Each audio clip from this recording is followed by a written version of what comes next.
Hey guys, it's Jay. I hope you're doing well. And today is a story time. This one takes me back quite a few years. I'm gonna essentially be telling you a story that covered the span of 6 years. Thankfully, it was not a lot of things throughout those 6 years.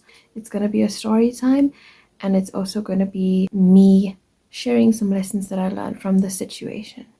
So, back when I was in high school, I had come to make friends with a person who knew someone that was the same age as me and went to the same school as me. Now, he was significantly older. He is significantly older, not by a hectic amount, but back then I was like a bit, oh, okay.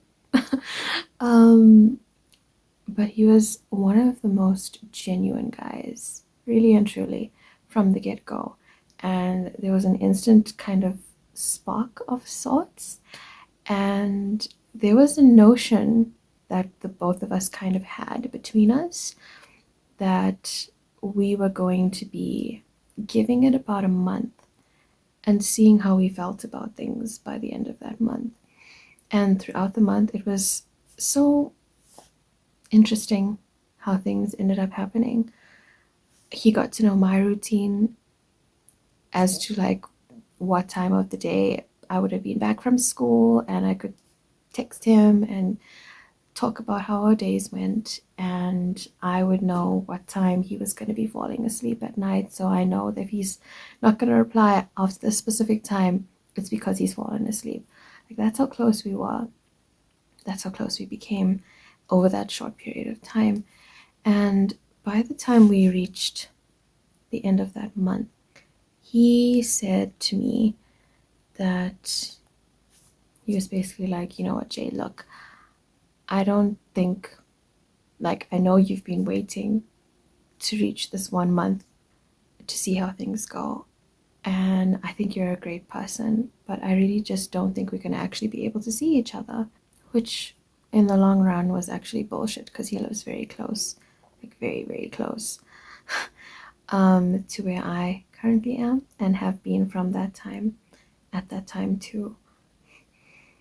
Yeah, he basically said he thought he wasn't going to really be seeing me, so he thought it wasn't going to work. But I was a bit sad. I was quite sad, fairly upset, because I was like, what happened? I know I didn't do anything wrong. I know nothing, there was no bad vibe at all. It was all good. And the interesting thing is, the bond that we came to create with each other throughout that 1 month was so strong that we kind of just, without speaking about it, we agreed that even though that's what he had to say and that's how he felt, we agreed that we would go on to be friends. And that was the beginning of 6 years of that friendship. Now, throughout those years, he would be coming and going in terms of he'd be in contact with me and then he wouldn't be. And quite often, what would happen is that something significant would happen in his life.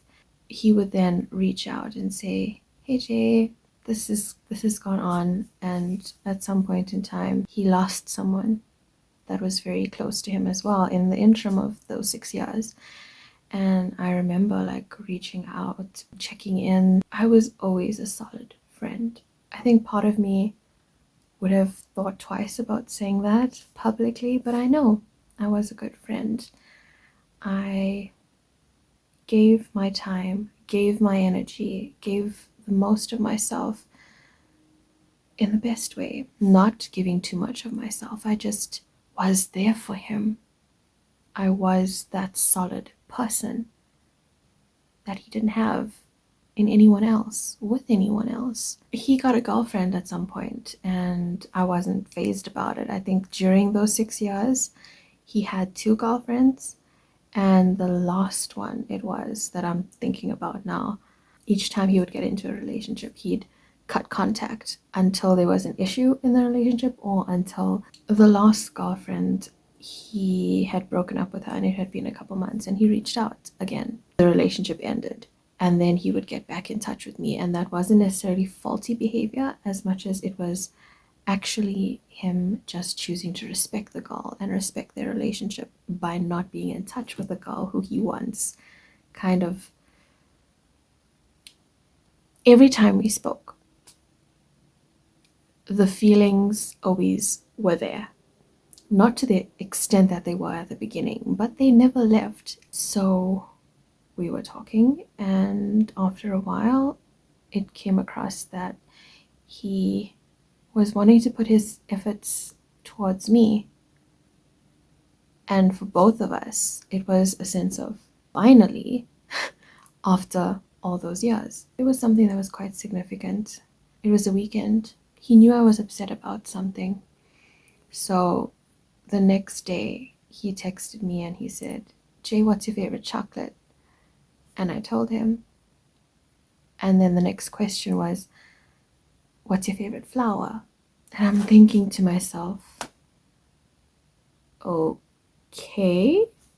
But anyway, I answered his question. And we were talking about sushi. If you follow me on Instagram, you'll know I'm the avid sushi lover. Anyway, we were talking about sushi previously. Next thing I know, like after a couple hours, he sends me a picture of sushi. It was a type of sushi we were speaking about to each other that I hadn't tried. And so he sent me a picture so that I could see what it looked like. And then he goes on to say, "I was wanting to get sushi for you as well. And I also was going to get your favorite chocolate. And I was going to try and look for those flowers for you because I wanted to drop them off at home for you." That was one of my first experiences of the whole notion that not just the "if he wanted to, he would" thing, also it taught me the whole principle of taking a man for his actions, not for his words, which was an official lesson that I learned a lot further down the line when I looked back at everything in retrospect. But I was a bit upset about that, and over time, like, there were clashings in terms of the behavior that would happen sometimes when he was he would have an argument with me out of the blue. We'd argue. Once he On one occasion, he said, after a couple days, "Are you calm now?" As if, nothing happened. And on most other occasions, he would come back and say, "Listen, I can't even remember what I said, but I know I said something that upset you. Let's just forget about it." To even remember. And that's what happened a lot. And I just didn't want to deal with that anymore.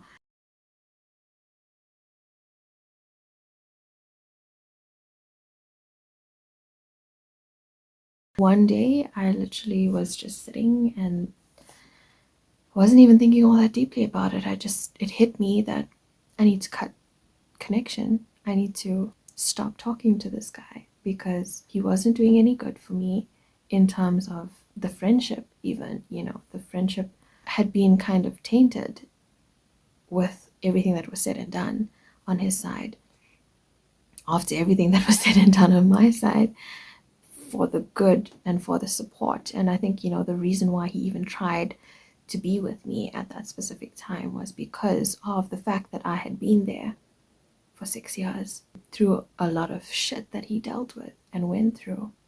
I was a solid person that was always there. So I said to him, "Listen, I don't think we should be speaking.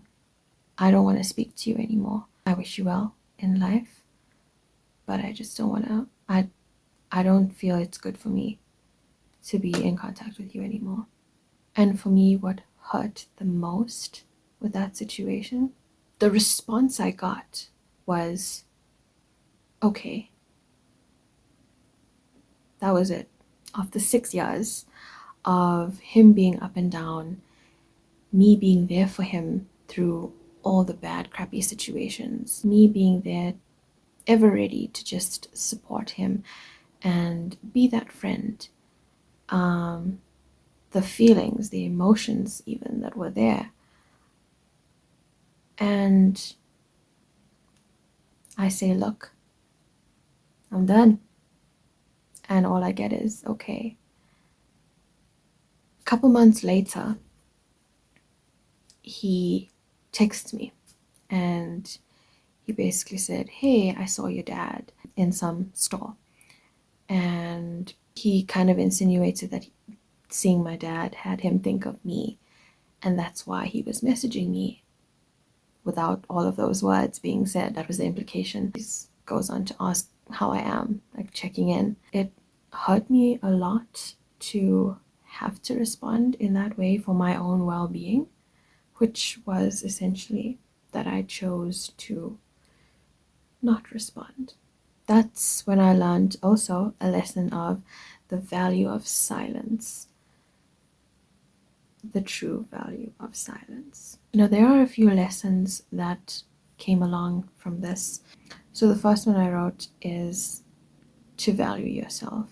Let me just say before I go on with these lessons, throughout those 6 years, it was not a distraction. I was not fully devoted, and just in those little snippet of conversation was where we actually had any interaction. I was someone who was very strict with myself during my school years, and my focus was on my studies, irrespective of what guy, who, when, why was trying to talk to me or trying to get in a relationship with me or whatever. That was not my focus. That was not my priority.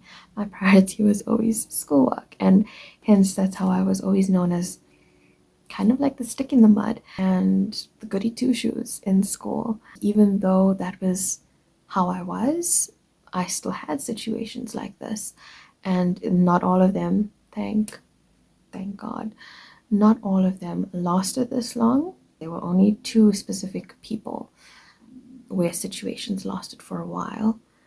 This is one of the two.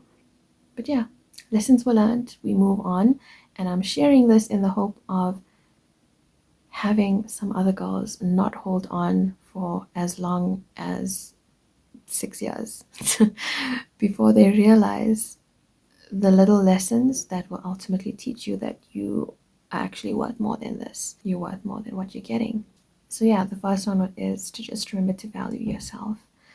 I think I was really young, and it took some time for me to realize exactly what I was going to accept from a person and what I wasn't going to accept from a person. Also, it's a complicated thing in that the emotions were there, there was a lot of time given, and so there was a sense of loyalty. But that's another lesson that I'll get to. The second one that I wrote down is to be clear with your boundaries. And that means, first of all, being clear with your boundaries for yourself, knowing what you are willing to accept and what you're not willing to accept from another person. And then that eventually moves on to you being able to be clear with your boundaries with the other person. But it all starts with that small step of actually sitting down with yourself, realizing, okay, where do my boundaries lie? Why do they lie where they do? And can I actually just be certain for myself that I'm going to give of my best in asserting my boundaries and making sure that I'm being respected throughout the interaction with whoever this is.